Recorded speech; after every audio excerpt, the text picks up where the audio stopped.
이번에 로마서 8장 암송을 하면서 제 생각에 여러분들이 그 말씀을 좀 더 깊이 이해하면서 암송하면 더 좋을 것 같다는 생각이 들었어요. 그래서 제가 이번 주부터 해서 한 5주 정도 로마서 8장을 강해 설교를 하고자 합니다. 할렐루야. 그래서 오늘 첫날인데요. 육의 사랑과 영의 사랑 제목으로 말씀을 전하겠습니다. 로마서는 기본적으로 구원에 관한 책입니다.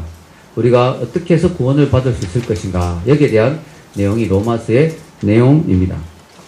그래서 로마서에서는요, 율법에 대한 이야기가 참 자주 나옵니다. 율법의 한계를 말해주는 내용이 자주 나옵니다. 오늘 읽은 3절 말씀에도 이런 말씀이 있죠. 같이 한번 읽어볼까요? 3절. 율법이 육신으로 말미암아 연약하여 할 수 없는 그것을 하나님은 하시나니 곧 죄로 말미암아 자기 아들을 죄 있는 육신의 모양으로 보내어 육신의 죄를 정하사, 이렇게 되어 있습니다. 여기서 율법이 육신으로 말미암아 연약하여 할 수 없는 그것이 뭘까요? 율법은 쉽게 말해서 법규, 법칙, 계명, 말씀, 이런 것입니다. 하나님의 말씀이 우리에게 주어졌잖아요. 특별히 여러분 십계명 같은 거 잘 아시죠? 어떻게 살아라, 이렇게 율법이 주어졌는데 이걸 우리가 하려고 하니까 육신이 약해서 할 수 없다는 거죠. 왜냐하면 우리 인간의 육신은 죄성이 있기 때문에 율법을 완전하게 지킬 수가 없더라는 것이죠. 이게 우리 인간의 한계고 또 율법의 한계라고 볼 수 있습니다. 율법은 정말 좋은 의도로 주어졌지만 이 율법이 우리의 인간의 죄 문제를 해결하지 못하고 오히려 성경을 자세히 읽어보면 율법이 죄를 더한다, 율법이 죄를 더 만들어낸다, 이런 말도 있어요. 이게 무슨 말일까요? 여러분, 재밌는 거는요, 우리 인간은요, 죄성이 있어서 하지 마라고 하면 더 하는 경향이 있습니다. 그래서 율법으로 이렇게 계명을 내려놓으면 그것 때문에 더 거룩하게 사는 게 아니라 더 죄를 짓는 경향이 있어요. 여러분, 뭐 하지 마라면 더 하게 되죠. 이거 실험 한번 해볼까요? 지금 머릿속에 핑크빛 코끼리를 생각하지 마십시오. 그럼 갑자기 핑크빛 코끼리가 머릿속에 떠오르죠. 예, 이게 안 하려고 하는데 더 떠오르는 거예요. 하지 마라면 더 하게 되는 거죠. 여러분, 길거리에 금연 표시가 있죠. 금연, no smoking, 담배 피우지 마세요, 딱 표시가 있으면 담배 피울 사람도 그걸 딱 보는 순간 담배 안 피워야 되겠네, 이렇게 생각이 들어야 되는데 원래 그런 의도로 그런 사인이 있는데 심리학자들이 조사해보고 연구해본 결과로는 직접 제가 결과를 봤습니다. 보니까 그런 사인을 보면 더 흡연 욕구가 생긴다. 평상시엔 담배 피우는 사람이 그때는 담배 생각 안 하고 있다가 그걸 보면 담배 피워야 되겠네, 참, 이런 더 욕구가 생긴다는 거죠. 에덴 동산에 선악과를 따먹지 말라고 했으니까 더 따먹게 되는 거예요. 이상하게 더 따먹게 되는 거죠. 우리 인간 속에 이런 면이 있습니다.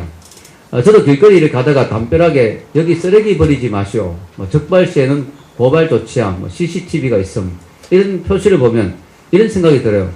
야, 쓰레기 진짜 버릴 데 없으면 여기 버려야 되겠구나, 여기가 쓰레기 한 번씩 버리는 곳이구나, 이런 생각이 듭니다. 물론 그렇게 하진 않지만 우리 속에 이런 검하고 하지 말라고 하면 더 하는 경향이 있습니다. 아이를 키워보면 알죠. 10대 때 부모가 하지 말라면 더 반항해서 더 하지 않습니까? 그죠? 네, 그런 게 있습니다. 그래서 우리는 조심해야 되죠. 아이들을 키울 때. 네, 자꾸 하지 말아, 하지 말고 하라고 그렇게 격려를 해주어야 됩니다. 또 여러분, 이 율법이 왜 죄를 더하게 하냐면요, 율법이 없었으면 죄가 죄인 줄 몰랐을 텐데 율법이 있으므로 죄가 또 죄가 되는 거예요. 또 흡연 이야기를 한번 더 하겠습니다. 요즘은 길거리 가다 보면 이제 담배 피우면서 걸어가는 사람들 많잖아요. 그럼 저같이 비흡연자는 담배 냄새 맡으면 되게 불쾌합니다. 앞에 사람이 걸어가면 뒤에 따라가면 담배 냄새 그대로 오거든요. 물론 그 사람은 길거리에서 담배조차 내 마음대로 못 피우느냐, 내 자유다, 이렇게 말할 수 있지만 우리 입장에서 좀 불편하더라고요. 그러나 그것을 금지할 수가 없어요. 자기 자유니까. 분명히 잘못된 행동인데 뭐라고 말하기가 어렵습니다. 다른 사람에게 피해를 주는 건 사실이지만 그렇게까지 말하기가 어려운데 최근에 길거리에서 흡연을 금지하는 법이 생겼죠. 그래서 몇 군데, 우리나라에 몇 군데 지금 생겼습니다. 시범적으로 운영하고 있는데요. 그래서 길거리, 예를 들어 서울광장, 청계광장, 그리고 광화문, 또 이런 압구정 뭐 이런 쪽에 몇 군데가 좀 생겼습니다. 아마 이게 점점 확대될 것 같은데요. 자, 그럼 생각해 보십시오. 그전에는 광화문 광장에서 담배를 피워도 아무 문제가 안 됐어요. 근데 이런 피우면 안 된다는 법이 생겼기 때문에 이제는 거기서 피우면 걸리면 벌금을 내야 됩니다. 자, 율법이 더해짐으로 죄가 더하여진다. 이런 것도 좀 말이 맞는 것이죠. 여러분, 하나님은 우리 인간에게 율법을 주신 이유는요, 하나님은 공의의 하나님이시고 죄를 허용할 수 없는 분이잖아요. 그러니까 인간 보고 너희들 마음대로 막 살아라 이렇게 말할 수가 없는 거예요. 하나님 입장에서는 율법을 줄 수밖에 없습니다.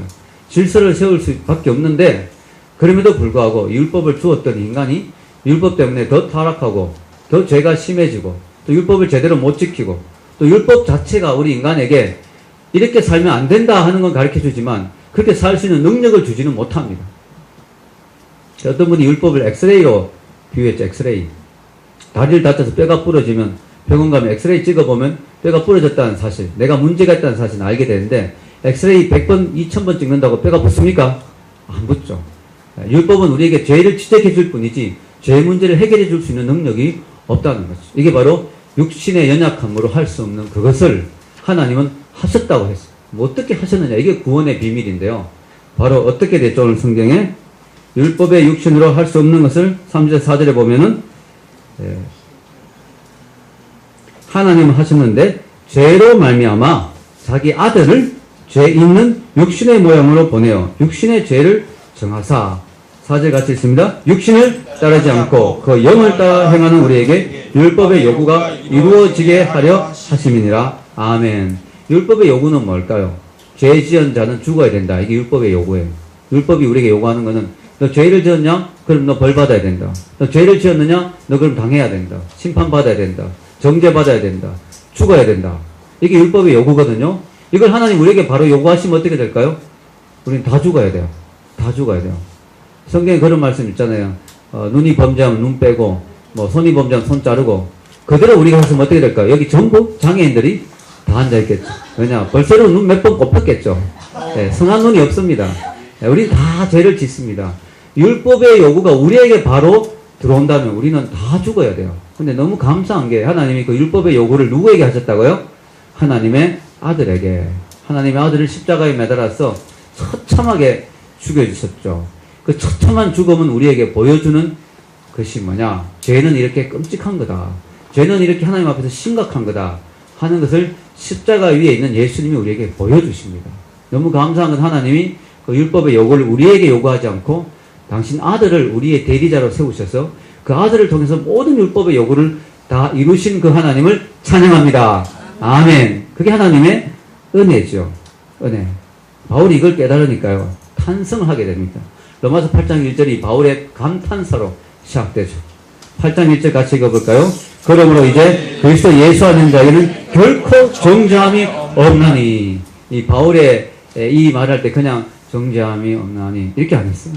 결코 정죄함이 없나니 할렐루야 이렇게 됩니다. 바울이 왜냐? 이제는 율법의 요구대로 하면 우리는 다 정죄받고 죽어야 되는데 하나님이 아들을 통해서 이 죄 문제를 해결해 주셨기 때문에 이제 하나님 아들 안에 있는 자에게는 율법의 정죄함이 없다는 사실을 알고 너무 기뻐했는 거죠. 그러면서 2절에 말하죠. 바울이 이는 그리스도 예수 안에 있는 생명의 성령의 법이 죄와 사망의 법에서 너를 해방하였습니다. 아멘. 이걸 이제 바울이 고백을 하는 것입니다. 여러분, 해방이라는 건 참 좋은 거죠. 8.15 해방. 여러분 실감 안 나시겠죠? 저도 뭐 그때 있진 않아서 실감이 잘 안 나지만 그러나 많은 분들의 그 이야기를 들어보고 책을 읽어보면 얼마나 기뻤는지 모른다는 거죠. 우리가 일제 압제하에 있다가 우리 일제시대에 얼마나 힘들었습니까? 우리말도 마음대로 못 쓰고 그죠? 한국말도 못 쓰는 거예요. 수업 시간에도 일본말로 다 가르치고 이름까지 다 바꿔버렸어요. 여러분 지금 일제시대에 살고 있으면 뭐요? 하나코상 아야코상 이래 되는 거죠. 예. 누리상 뭐 이래. 예. 자, 우리가 이렇게 되는 거예요. 근데 우리가 이제 일제시대 때 해방을 받았어요. 그때 사람들이 길거리에 뛰어나왔죠. 춤을 추고 고함을 지르고 막 난리를 쳤죠. 왜냐? 이제 더 이상 지긋지긋한 그 일본 사람들의, 일본 순사들의 어떤 압제에서 이제 고통받을 필요가 없게 됐다는 거죠. 오늘 성경의 이 해방선언은 일제 해방보다 더 놀라운 것이죠. 율법의 요구, 죄의 정죄, 심판의 그 심각함. 여기서부터 우리가 벗어날 수 있게 됐다. 길이 열렸다. 해방이다. 너무 기뻐서 바울이 그렇게 외치는 것입니다. 얼마나 감사합니까? 영혼의 자유. 육신의 자유보다 더 위대한 것은 영혼의 자유입니다. 육신이 감옥에 있는 거 힘들죠. 그러나 영혼의 자유는 더 귀중한 것이죠. 육신의 자유는 잠시 동안의 자유, 영혼의 자유, 영혼의 자유입니다. 이 귀한 자유를 우리가 누리게 됐습니다. 그런데 문제가 있습니다. 우리가 분명히 예수님을 믿고 이제 우리 영혼의 자유를 누렸고 우리는 천국 가게 됐고 우리는 해방받았잖아요. 그런데 무슨 문제가 생기느냐? 이상하게 신앙생활하고 살다 보면 죄가 또 우리 가운데 나오는 거예요. 이상하다. 난 죄 문제가 해결됐는데 왜 죄가 또 나오지? 당황스럽게 됩니다. 분명히 나는 죄를 용서받았는데 왜 내 속에 또 죄가 있지? 이런 고민이 들게 되는 것이죠. 그러면서 이게 뭔가 내가 구원받지 못했나? 왜 또 죄를 짓지? 이런 생각이 들면서 헷갈립니다. 내가 구원 안 받았는 건가? 죄가 여전히 있는 거 보니까 아닌데 나 예수님 믿고 구원받았는데 근데 난 또 왜 자꾸 죄를 짓지? 이 틈을 타서 이단들이 우리에게 헷갈리게 하죠. 구원파 같은 이단이 있습니다. 구원파고 이제 제가 또 종교 토론을 좀 한 적이 있죠. 막 이야기했더니 구원파가 저에게 기독교인들은 구원받지 못했다. 왜 그렇게 생각하냐? 천국엔 죄가 없어야 들어가는데 기독교인들 보면 새벽기도 가보면 전부 새벽마다 죄를 회개하고 있더라. 철학기도 가면 전부 눈물로 가슴을 치면서 죄인입니다고 회개하고 있더라. 죄가 여전히 남아있는데 어떻게 천국 가냐? 우리는 그 죄를 해결하는 방법을 가지고 있다. 죄 용서의 비밀, 거듭남의 비밀을 가지고 있다. 이렇게 해서 사람들을 현혹하는 거거든요. 잘 모르는 사람 헷갈리고 그렇네? 내가 죄가 아직까지 남아있네? 그럼 나 천국 못 가는가? 헷갈리게 되는 거죠. 그러나 좀 아는 사람, 제대로 아는 사람은 그들에게 이렇게 말해주죠. 형제님, 뭘 잘못 알고 계시네요. 구원을 위한 죄사함과 성화를 위한 죄사함을 구별하지 못하고 있네요. 여러분, 우리가 구원받기 위해서 죄사함을 받아야 되죠. 이것은 일생에 단 한 번이면 됩니다. 우리가 구원받을 때 죄를 회개하죠. 하나님, 제가 보니까 죄인이었네요. 누구를 미워하기도 하고 이런 죄를 짓기도 하고 하나님, 제가 죄인이었네요. 저 죄를 용서해 주세요. 저 이제 하나님 믿을게요. 저 예수님 믿을게요. 이렇게 해서 우리가 구원받습니다. 근데 그때 우리는 죄를 하나씩 회개하기도 하지만 완전하게 다 기억나진 않죠, 죄가. 그럼 예를 들어 하나님이 너 죄를 회개해야 구원받는데 하나 빠뜨린 죄가 있었어. 그때 어릴 때 가게에서 물건 훔친 거 그거 빠뜨렸거든. 그래서 너 천국 못 와. 이래 되면 안 되잖아요. 그래서 그때 회개는 하나님이 죄인이라는 사실을 깨닫게 하기 위해서 우리 죄를 기억나게 해주시긴 하지만 그때 회개는 이게 근본적인 회개. 하나님, 내가 하나님 없이 살았습니다. 하나님 없이 내 마음대로 내 인생을 살았습니다. 하나님이 내 주인이신지 몰랐습니다. 하나님 앞에 돌아옵니다. 나의 주인이 되어 주십시오. 내 인생을 책임져 주십시오. 이 회개거든요. 이 회개는 일생에 단 한 번만 하면 됩니다. 그럼 그 이후의 회개는 뭐냐? 이것은 이제 구원받기 위한 회개가 아니고 거룩하게 살기 위한, 성화를 위한 회개인 것이죠. 이 차이를 우리가 구별해야 되는 것입니다. 여러분, 오늘 성경은 분명히 말합니다. 예수 그리스도 안에 있는 자에게는 정죄함이 없다. 그래서 우리가 이제 예수님 믿게 되면요, 회개를 좀 덜 해도 천국은 갑니다. 그런데 왜 회개를 해야 되느냐? 그 하나님과의 관계의 문제죠. 관계의 문제. 여러분, 우리가 회개하고 예수님을 믿었다는 것은 이제 하나님을 내 아버지로 모신 것이죠. 내가 하나님의 자녀가 된 것입니다. 하나님과 가족 관계가 생긴 것입니다. 가족 관계는요, 죄를 지었다고 끊어지지는 않습니다. 우리 아이들이 아빠에게 잘못하잖아요. 화가 나잖아요, 아빠가. 그렇지만 호적에서 파지는 않습니다. 네, 화가 난다고 너 내일부터 내 딸 아니다고 그렇게 하지는 않습니다. 상식적인 차원에서 이야기합니다. 그렇게 할 수는 없습니다. 여러분, 우리가 아이가 잘못하면 어떻게 됩니까? 아빠하고 관계가 좀 힘들어집니다. 아빠하고 좀 서먹서먹해지죠. 아빠가 집에 들어오면 괜히 쑥스럽고, 밥 먹다가도 아빠가 들어오면 밥이 잘 안 넘어가고, 이런 게 있죠. 아빠 얼굴을 자꾸 피하게 되고, 이런 건 있지만, 기본적으로 관계가 끊어지지는 않습니다. 왜냐하면은, 그것은 부모와 자녀와의 관계는 천륜이죠, 천륜. 이거는 인간이 끊을 수 있는 관계가 아니죠. 우리 하나님의 자녀가 된 것은요, 이제는 완전히 하나님의 식구로 들어간 것입니다. 그래서 이거는 우리가 죄를 몇 가지 지었다고 끊어지는 게 아닙니다. 끊어지는 게 아니고, 다만, 하나님 앞에서 우리가 죄를 지으면 어떻게 됩니까? 기도가 잘 안 돼요. 여러분, 죄 지어보면 기도가 잘 안 되죠. 또 마음이 괴롭죠. 그리고 자꾸 하나님을 피하게 되죠. 하나님을 피하게 되고, 또 목사님도 피하게 돼요. 왜냐, 목사님이 자꾸 하나님의 대리자로 있으니까, 교회 와서 자꾸 목사님하고 피하는 사람 있잖아요. 인사해도 막 자꾸 절로 가고, 기둥 뒤에 숨고 막, 우리 교회는 기둥이 없어서 숨지 못하는데, 꼭 기둥 뒤에 숨어 있고, 그죠? 축도 끝나기 전에 나가고, 그죠? 이런 사람도 있죠. 이런 사람들은 하나님과의 관계가 좀 문제가 있는 사람이죠. 우리가 하나님과의 관계가 힘들어지면 자꾸 하나님의 낯을 피하게 됩니다. 물론 기본적으로 그 사람이 예수님을 믿는다면 구원은 받겠지만 하나님과의 관계가 힘들어집니다. 성령님이 근심하십니다. 기도 응답이 잘 안 됩니다. 인생이 힘들어집니다. 그래서 우리는 회개해야 됩니다. 죄를 그때그때마다 회개해야 되죠. 그러나 이것은 정죄받을까봐, 심판받을까봐 하는 회가 아닙니다. 이것은 우리 이미 구원받았고 예수님 안에서 정죄함이 없습니다. 그러나 우리가 하나님과의 관계를 벌하기 위해서 우리가 회개하는 것이죠. 여러분, 사장이 종업원을 다루는 것하고 자기 아들을 다루는 것하고 다릅니다. 삼성의 이건희 회장 아들이 그 삼성에 근무하고 있죠. 그런데 그 삼성의 이건희 회장이 종업원을 대할 때하고 자기 아들 대할 때하고 다릅니다. 종업원은 마음에 안 들면 해고시킬 수도 있습니다. 그러나 아들을 해고시킬 수는 없습니다. 여러분, 아들과의 관계, 우리 하나님과의 아들과 아버지의 관계가 됩니다. 할렐루야. 우리가 예수님을 믿는다는 것은 하나님이 우리 아버지가 되어주시기로 하신 거예요. 얼마나 감사한 일입니까? 그래서 여러분, 우리가 예수님을 믿고 구원받고 살다 보면 죄를 짓잖아요. 죄를 짓게 되면 이렇게 해야 돼요. 내가 구원받은 자가, 하나님의 자녀가 또 이런 죄를 짓다니 하나님께 죄송하다, 부끄럽다, 하나님의 크신 은혜에 내가 보답하지 못하니까 너무 미안하다, 이렇게 생각해야지. 내가 죄를 짓네? 역시 나는 구제불능이야. 나는 죽어야 돼. 나는 내 인생을 포기해야 돼. 이렇게 되면 안 되는 거죠. 여러분, 하나님도 나를 포기하지 않으셨는데 왜 우리가 우리를 포기해야 되겠습니까? 하나님 우리를 끝까지 포기하지 않습니다. 아멘입니까? 왜냐? 아버지는 자녀를 포기할 수가 없어요. 좀 잘못돼도 탕자의 아버지를 보십시오. 끝까지 포기할 수가 없습니다. 돌아오기만 하면 또 받아줄 수밖에 없는 것이죠. 아버지는 자녀를 포기할 수 없습니다. 여러분, 그래서 우리가 그죠? 하나님하고 상관없는 존재였다가 하나님의 자녀가 되는 그 길목, 넘어가는 그 길목, 어떻게 해서 우리가 하나님과 상관없는 자였다가 하나님의 자녀가 되는 이런 놀라운 축복의 자리에 들어갈 수 있을까요?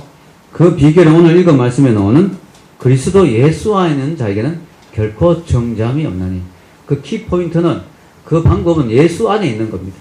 우리가 하나님 안에 있기 위해서는 예수 안에 있어야 됩니다. 아멘입니까? 예수님 안에 있는 자는 하나님이 자기 안에 들어온 자로 인정해 주십니다. 하나님의 식구로 인정해 주십니다. 그래서 여러분, 그것들 보면 다 비슷하게 생겼잖아요. 사람들 보면 잘 모르잖아요. 근데 영적으로 보면 이 사람이 예수 안에 있는 사람이 있고 예수 바깥에 있는 사람이 있는데요. 이 차이는 하늘과 땅 차이입니다. 엄청난 차이입니다. 하나님이 예수님 바깥에 있는 사람은 율법대로 심판하십니다. 우리 죄를 낱낱이 다 기억하고 계시다가 그 죄값대로 지옥으로 보내십니다. 정죄하시고 심판하시고 지옥으로. 왜냐? 죄에 대해서는 값을 치러야 되거든요. 죄를 하나님이 적당히 넘어가 줄 수가 없잖아요. 하나님은 공의 하나님이니까. 죄에 대해서는 심판해야 돼요. 여러분, 판사가 적당히 죄를 눈 감아 줄 수 없잖아요. 판사는 무조건 심판을 해야 됩니다. 근데 우리가 예수 안에 들어오면 어떻게 됩니까? 하나님 우리를 다루시는 방식이 달라지는 거죠. 이제 은혜로 우리를 다루십니다. 율법으로 다루시지 않고 은혜로 다루십니다. 할렐루야. 은혜예요. 부모와 자녀의 관계는 은혜예요. 한량없는 부모님의 은혜. 할렐루야. 예. 우리 아이들 기억하시겠죠? 잘 가르쳐. 저도 마찬가지입니다. 우리 어머님, 아버님 여기 와 계시지만 부모님의 은혜는 끝이 없습니다. 끝이 없어요. 주고 또 주셔도 줄 게 없어서 안타까워 하시지, 준 걸 아까워하시지 않아요. 너무 감사하죠. 그렇다고 막 달라고 하면 안 되겠죠. 여러분, 부모님의 은혜는요, 그래요. 주고 또 줘도 더 주고 싶고 아깝지 않고, 자녀가 잘못해도 마음이 아프고 그런 것이지 미워하거나 심판하거나 그러지는 않습니다. 어떤 목사님이 아이를 때렸어요. 왜냐하면 아이가 잘못해가지고 때려야죠. 그래 아이가 좀 철이 들고 또 잘못 살면 안 되니까 때렸어, 어릴 때. 그러니까 아이가 막 맞고 나 울더니 아버지한테 그러더래요. 아빠, 이제 나 싫어하지? 그랬어. 그러니까 그 아빠가 너무 놀라운 대답을 했어. 아이 이름을 부르면서, 아이야, 너가 잘할 때는 아빠가 기뻐하면서 사랑하고, 너가 잘못할 때는 아빠가 슬퍼하면서 사랑해. 그랬다는 거야. 부모의 사랑은 여전한 거예요. 부모의 사랑은 여전할 수밖에 없어요. 우리가 이 하나님의 이 사랑을 받는 대상이 되는 비결은 뭐냐? 너무 단순해요. 예수님 안에 있으면 되는 거예요. 할렐루야. 그리스도 예수 안에 있는 자에게는 정죄함이 없다는 거예요. 그래서 우리가 이 사실만 알면요, 예수 안에 들어오려고 할 거예요. 이걸 몰라서 우리가 잘 안 들어오는 것이지, 세상에 바깥에 있는 사람들이 몰라서 예수님 바깥에 편에 죄도 마음대로 짓고 내 마음대로 살 수 있으니까. 근데 예수 안에 들어오면 그게 진짜 축복이죠. 왜냐하면 우리가 하나님 안에서 하나님 이제 우리를 율법이 아닌 은혜로 대하기 때문입니다. 얼마나 감사합니까? 여러분, 우리가 예수님 안에 들어왔고 하나님의 자녀가 되었는데 이상하게 그때부터 죄 문제가 우리에게 점점 심각하게 나타나기 시작합니다. 그것은요, 우리가 예수님 믿고 더 큰 죄인이 되어서 그런 게 아니고요. 죄에 대해서 민감해져서 그렇습니다. 죄에 대해서 민감해졌어요. 여러분, 우리가 옷을 그죠? 막 그냥 진짜 막 거지 같은 옷 입고 있다고 생각해요. 그러면요, 이게 길 가다가 이렇게 흙탕물 튀고 해도 신경 안 씁니다. 그죠? 별로 신경 안 써요. 진짜 더러운 옷 입고 있어요. 그런데 만약 여러분이 완전히 하얀 옷, 진짜 스타일 세탁 드라이 해가지고 깨끗한 옷 입고 가면요, 뭐가 조금만 튀어도 되게 신경 쓰이죠. 예민해집니다. 의식하게 됩니다. 우리가 예수 믿게 되면 우리가 거룩해졌기 때문에 하나님 자녀되기 때문에 그때부터 죄가 우리 눈에 띄기 시작합니다. 그전에 죄인지 모르고 살았는데 예수님 믿고 그때부터 죄를 더 지은 게 아니에요. 오히려 덜 지었지. 그러나 그전에 죄를 지으면서 죄인지 모르고 살았는데 예수 믿고 나니까 죄가 이제는 의식이 되기 시작하는 거예요. 그건 살아있다는 증거예요. 그래서 어떤 면에서 여러분 예수님 믿으면 그때부터 인생이 힘들어집니다. 왜냐? 그전에 마음대로 죄를 짓고 살았거든요. 근데 예수님 믿고 나면 그때부터 죄와 싸워야 되기 때문에 인생이 힘들어지는 면이 있습니다. 그것은 건강한 것입니다. 그것은 축복된 것입니다. 할렐루야. 그것은 좋은 것입니다. 왜냐? 죄가 인식이 안 되고 죄를 마음껏 지으면 행복한 것 같지만 죄의 결과는 뭡니까? 사망이거든요. 죄의 결과는 비참. 죄는 반드시 우리에게 그 값을 요구하거든요. 죄를 지을 땐 짜릿하고 재밌고 좋지만 반드시 그 죄에 대한 대가가 있거든요. 그래서 여러분, 죄를 함부로 지을 수 없는 사람이 되는 것이 축복이에요. 할렐루야. 그게 축복이라는 거죠. 거기다가 여러분, 예수 믿게 되면 그때부터 마귀가 우리에게 신경을 쓰게 되죠. 죄는 예수 믿게 됐구나. 죄 그냥 놔두면 안 되는데. 그때 우리에게 막 시험을 주고 죄를 더 짓게 막 부추깁니다. 더 힘들어지는 면이 분명히 있기는 있다는 것이죠. 예수님을 잘 믿는 어떤 사람이 부자 집에 종으로 들어갔습니다. 이 부자는 사냥을 즐기는 사람이었어요. 걸핏하면 사냥터에 나가서 사냥을 열심히 하는데 이 종을 데리고 다녔는데 이 종이 밥을 먹을 때도 기도하고 경건하게 사니까 부자가 한 번은 쉬는 시간에 사냥하다 잠깐 쉬는데 종을 놀렸습니다. 야야, 너가 보니까 예수님을 믿는데 나는 예수도 안 믿고 하나님도 안 믿는데 이렇게 인생이 즐겁고 재밌고 편안하게 즐기면서 사는데 너는 예수 믿는 사람이 보니까 그렇게 인생이 고난이 많고 힘들고 한 거 보니까 차라리 예수 안 믿고 나처럼 편하게 사는 게 어떻겠냐고 그렇게 핀잔을 주었습니다. 그때 그 종이 주인에게 이렇게 이야기했습니다. 잠깐 고개를 숙이더니 주인님, 노하지 마시고 들어주시기 바랍니다. 지금 저기에 사슴 2마리가 있는데 주인님이 활을 쏘는데 한 마리는 적사하고 한 마리는 피를 흘리며 도망간다면 주인님은 어떤 사슴을 쫓아가겠습니까? 그러자 주인이 이놈아, 그거야 당연히 죽은 놈은 이미 내 것이니까 피 흘리고 도망간 놈을 쫓아가야지. 그 놈마저 잡아야지. 그렇습니다, 주인님. 시험이 없는 것은 그 영혼이 죽어 있기 때문에 마귀가 이미 자기 것이기 때문에 건드리지 않는 것입니다. 그러나 시험이 있다는 것은 그 영혼이 살아있기 때문에 마귀가 어떻게든 자기 것으로 삼기 위해서 그에게 자꾸 다가가서 시험을 주는 것입니다. 그 말을 듣는 주인이 아무 말도 못했다고 합니다. 우리가 내 마음대로 사는데도 아무 문제도 없고 만사천리고 만사형통이고 뭐 인생이 너무 즐겁기만 하고 좋고 뭐 죄를 실컷 지어도 아무 문제가 없고 할렐루야 할 때가 아닙니다. 그것은 바로 이미 영혼이 죽어있기 때문에 마귀가 건드리지 않는 것입니다. 여러분, 우리가 정말 하나님 뜻대로 살려고 하면요, 치열한 영적 전투가 일어납니다. 시험이 옵니다. 근데 그것을 이겨내는 것이 우리가 해야 될 일인 것이죠. 여러분, 바울은 대단한 사람이죠. 바울은 우리가 흉내도 낼 수 없는 위대한 하나님의 사람입니다. 뭐 천국을 왔다 갔다 한 사람이니까. 손만 얹으면 기도가 하면 병이 나는 사람이고, 뭐 기적이 일어나는 사람이죠. 그런데 그 바울도 우리처럼 죄로 인해서 고민하고 고통스러워한 모습이 성경에 나옵니다. 오늘 읽은 8장 바로 앞장에 있는 7장 18절에서 19절에 유명한 바울의 탄식이 나오죠. 우리 한번 주보에도 나와 있는데요. 한번 읽어보겠습니다. 7장 18절에서 19절 시작. 내 속 곧 내 육신에 선한 것이 거하지 아니하는 줄을 아노니 원함은 내게 있으나 선을 행하는 것은 없노라. 내가 원하는 바 선은 행하지 않고 도리어 원하지 않는 바 악을 행하는도다. 이게 바울의 고민이에요. 어떤 사람은 이 바울의 고백이 예수 믿기 전의 고백이라고 보는 사람도 있습니다. 학자 중에. 예수 믿기 전에 우리가 자꾸 악을 행하잖아요. 그런데 많은 학자들이 그렇게 보지 않습니다. 예수님 믿고 난 뒤에 고백이라고 이야기합니다. 왜냐, 이게 현재형이거든요. 현재 지금 이렇게 하고 있다는 거예요. 여러분, 예수님 믿거나 우리의 경험으로 볼 때도 바울의 고백이 와닿습니다. 분명히 우리 예수 믿자면 우리 속에 이런 고민이 있잖아요.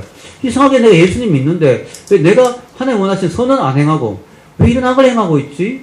왜 이렇게 화를 내고 있지? 왜 이렇게 나쁜 생각을 품고 있지? 이런 마음이 들 때가 있잖아요. 이 바울의 고민, 이 고백이 우리도 있는 고백이에요. 근데 바울도 이런 고백이 있었다는 것이 우리에게 위로가 되는 것이죠. 바울같이 위대한 사도도 죄와 실험을 했습니다. 그래서 바울이 나중에 너무 괴로워가지고 이렇게 장탄식을 합니다. 7장 24절에 읽겠습니다. 오호라, 나는 공고한 사람이로다. 이 사망의 몸에서 누가 나를 건져내라. 여러분들 이런 고백한 적 없습니까? 이런 탄식이 나온 적 없습니까? 야, 진짜 육신이 약하구나. 야, 진짜 내가 정말 정말 죄 짓는 인생에서 정말 벗어나고 싶은데 왜 이렇게 안 되는가? 죄는 힘이 있거든요. 죄는 세력이에요. 죄는요, 추상적인 개념이 아닙니다. 죄는 실제적인 세력이에요. 여러분, 술 하나도 마음대로 못 끊습니다. 여러분, 이런 말이 있죠. 처음엔 사람이 술을 마시고, 좀 지나면 술이 술을 마시고, 나중에 술이 사람을 마셔버린다. 술 하나도 마음대로 못 끊어요. 담배 하나도 마음대로 못 끊습니다. 죄에 대해서는 강력한 죄의 세력이 있어요. 죄의 파워가 있어요. 그래서 바울이, 야, 이 죄에 다 매여 있는데, 이 죄를 완전히 떨치고 싶은데, 예수를 믿고 분명히 천국은 가게 됐지만, 이 세상에서 더 거룩하게 살고 싶은데, 이 죄를 떨치고 싶은데, 이 사망의 몸에서, 이 너무 힘들다. 이거 어떻게 해? 오호라. 오, 통제라. 오호라. 그러면서 바울이 깨달았습니다.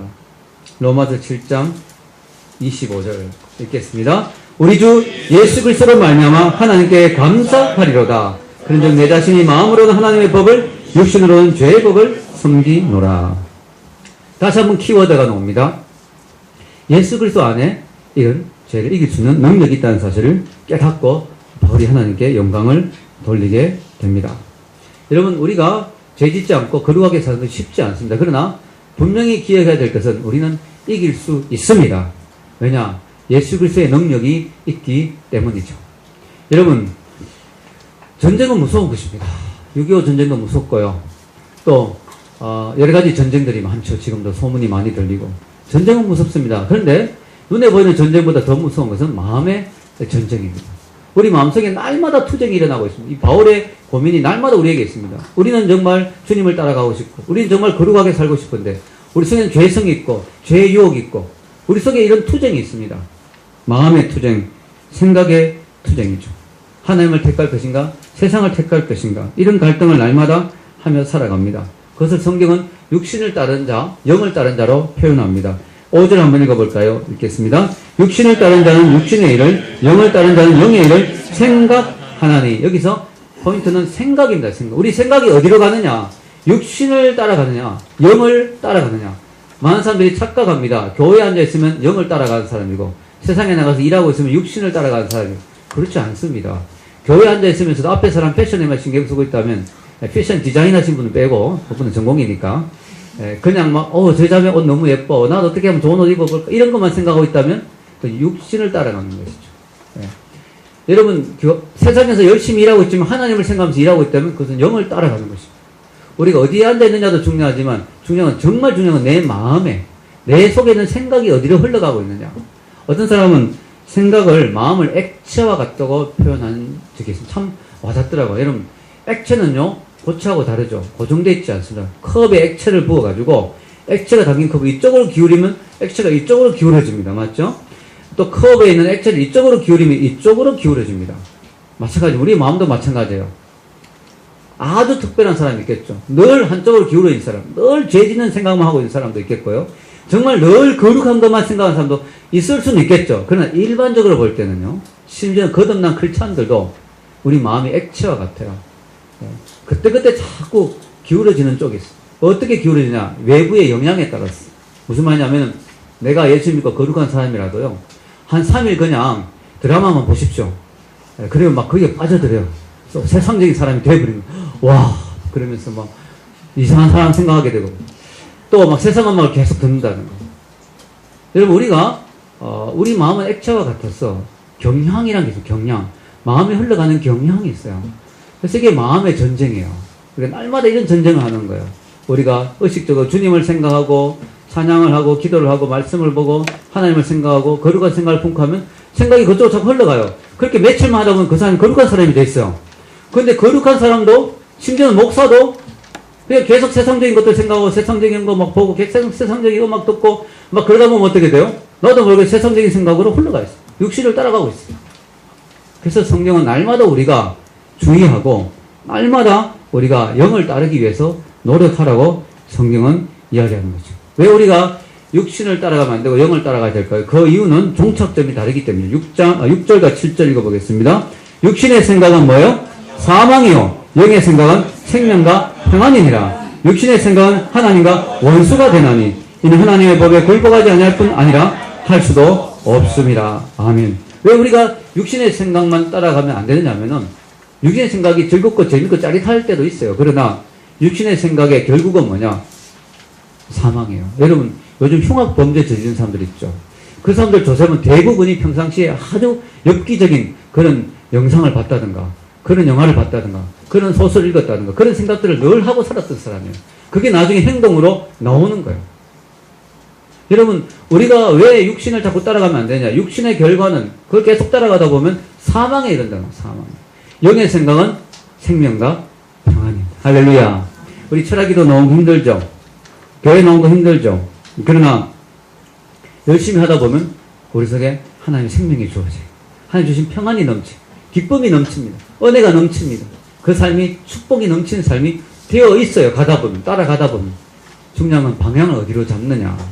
여러분 지하철 탈 때 가끔씩 그런 경우가 있죠. 착각해가지고 4호선 여러분 타고 오셨죠. 당고개로 가야 되는데 착각해가 사당으로 가는 4호선을 타버리면 똑같은 지하철에 들어왔는데 이쪽으로는 이쪽하고 바로 옆에는 이쪽으로 간 거예요. 착각해서 왼쪽으로 타야 되는데 오른쪽으로 타버리면 어떻게 해요? 완전히 엉뚱한 데로 가 있는 거예요. 가면 갈수록 엉뚱한 데로 가 있는 거죠. 우리가 이 생각을 갈아타야 됩니다. 육신의 생각을 하던 인생이 자꾸 영의 생각하는 생각을 갈아타야 돼요. 방향을 잡아야 됩니다. 중요한 건 방향입니다. 방향. 내가 지금 어느 방향으로 가고 있느냐. 아직까지 육신적인 삶이 남아있을 수도 있어요. 예수 믿은 지 얼마 안 됐어. 괜찮아요. 내가 방향만 지금 영의 방향으로 가고 있다면 괜찮아요. 그런데 이 사람이 신앙생활이 오래되고 모태신앙이 왔는데 자꾸 방향이 육신의 방향으로 가고 있다. 이거 문제가 되는 거죠. 여러분 보십시오. 제가 한동대 가기 위해서 KTX를 타는데요. KTX 탑니다. 타는데요. KTX를 탔어요. 탔는데 딱 타니까 이제 광명까지 갔어요. 서울에서 광명까지 갔는데 광명에서 딱 기준으로 볼 때는 서울이 가깝습니까? 대구가 가깝습니까? 서울이 훨씬 가깝죠. 그러나 방향이 어딥니까? 지금 대구로 가는 기차죠. 그러니까 이거는 대구행이라 하지 서울행이라고 말하지 않습니다. 이해가 되시죠? 중요한 건 뭐냐? 어느 방향으로 가고 있느냐는 거죠. 내가 지금 아직까지 예수님 믿은 지 얼마 안 돼서 아직까지 세상적인 죄가 남아있고 세상적인 습관이 남아있어도 it's okay. 내 방향이 지금 영을 따라가려고 하는 방향이냐? 그럼 그 사람은 소망이 있는 거예요. 그 사람이 이렇게 가다 보면 2년, 3년, 10년 후에는 거룩한 사람이 되어 있고 영의 사람이 되어 있고 생명과 평안을 누리고 있는 사람이 될 거예요. 그러나 비록 내가 모태신앙이고 하나님이 있는 집에서 자라고 어릴 때 주일학교 했지만 내가 대학 들어가고 세상생활 하면서 막 자꾸 세상의 것이 좋고 세상의 방향으로 잡아있다. 그러면요 지금은 아직까지 그 습관이 남아있어서 경건의 습관이 남아있어서 교회도 오고 예배 시간에 앉아있고 하지만 그렇게 보이지만 그 사람 10년, 20년 후에는 완전히 세상적인 사람이 결국은 사망으로 가는 인생이 나중에 하나님 없다 그러고 지옥 가는 인생이 될 수도 있다는 것이죠. 그래서 우리가 방향을 잘 잡는 것이 대단히 중요합니다. 내 삶의 방향을 잘 잡는 거죠. 여러분 청교도 시대에 이런 이야기 있어요. 청교도 시대에는요 세례문답을 받으려면 위원회가 있어요. 위원회에 이제 여러 장로님들이 앉아가지고 아주 엄숙하게 세례문답을 해야 되는데요. 어떤 자매님이 있었습니다. 장로님 물었습니다. 자매님은 예수님을 믿기 전에 죄인이었음을 인정합니까? 자매님이 예. 그래서 장로님이 다시 물었습니다. 그럼 지금 예수님을 믿은 지금은 자신을 어떻게 느끼고 있습니까? 예. 전보다 더 큰 죄인이라고 느끼고 있습니다. 그래요. 그러면 예수님을 믿기 전과 예수님을 믿고 난 후에 달라진 점이 뭡니까? 그때 이 자매가 놀라운 대답을 했어요. 이게 지금까지 많은 사람들에게 회자되고 있는 아주 유명한 대답입니다. 예수를 믿기 전에는 제가 죄를 향해 달려가는 죄인이었지만 지금은 죄로부터 도망치고 있는 죄인입니다. 기가 막힌 이야기였어요. 여전히 죄인입니다, 저는. 예, 여전히 제 속에 죄가 있더라고요. 심지어는 죄가 더 많이 느껴지더라고요. 죄에 대해서 민감해지니까. 그런데 중요한 건 그전에는 죄가 좋았고 죄를 향해 달려가는 죄인이었죠. 이제는 어떻게든 죄로부터 벗어나려고 죄로부터 멀어지고 있는 죄인이라는 거죠. 그게 중요합니다. 여러분의 인생은 어떻습니까? 죄를 좋아해서 자꾸 죄로 가까이 가고 있는 인생입니까? 아니면 아직까지 죄인이고 부족하지만 자꾸 죄로부터 멀어지려고 몸부림치는 인생입니까? 죄로부터 멀어지는 인생, 하나님의 영을 따라가는 인생이 되기를 축원합니다. 이게 대단히 중요한 것이죠. 이게 바로 육적인 사람과 영적인 사람을 구별하는 근거입니다. 결론을 내리겠습니다. 오늘 저는 로마서 8장 첫 번째 강해로 육의 사람과 영의 사람이란 말씀을 전했습니다. 예수를 믿기 전에 우리는 모두 육에 속한 사람이었어요. 근데 이제 예수님을 믿었기 때문에 우리는 영의 사람이 되었습니다. 이것은 하나님의 은혜로 되어진 것입니다. 우리 노력이나 우리의 힘으로 된 것이 아니라 예수님의 은혜로 된 것입니다. 그럼에도 불구하고 우리 속에 여전히 육체가 있기 때문에, 내가 죽기 전까지 육체가 있기 때문에 여전히 죄의 성향이 남아 있을 것입니다. 물론 이제는 우리 하나님과 관계를 근본적으로 끊지는 못합니다. 우리를 지옥에 보낼 수는 없습니다. 그러나 그럼에도 불구하고 우리가 그 하나님의 능력 있는 삶을 살기 위해서는 우리는 최대한 우리가 죄를 억누르고 육신의 성향을 억누르고 영의 사람이 되도록 노력해야 됩니다. 이를 위해서 우리는 더 많이 주님을 추구하고 더 많이 예배드리는 장소, 기도하는 장소, 큐티하는 장소, 더 많이 찬양 듣는 자리, 더 많이 기도하는 자리로 나가야 됩니다. 할 수만 있으면. 영화를 보지 말라면 아닙니다. 볼 수도 있습니다. 그러나 영화를 볼 수도 있지만 그러나 최대한 기도하는 자리, 은혜 받는 자리를 자꾸 사모하고 나와야 됩니다. 그래야 우리가 영의 사람이 될 수 있습니다. 여러분, 육의 사람은 단순히 육체적으로 죄를 짓는 것만이 아닙니다. 세상적인 방식을 따라가는 삶, 세상적인 성공, 야망, 세상적인 출세, 세상적인 어떤 욕심을 따라가는 삶이 다 육신을 따르는 삶입니다. 영의 사람은 단순히 찬송만 부르는 사람이 아닙니다.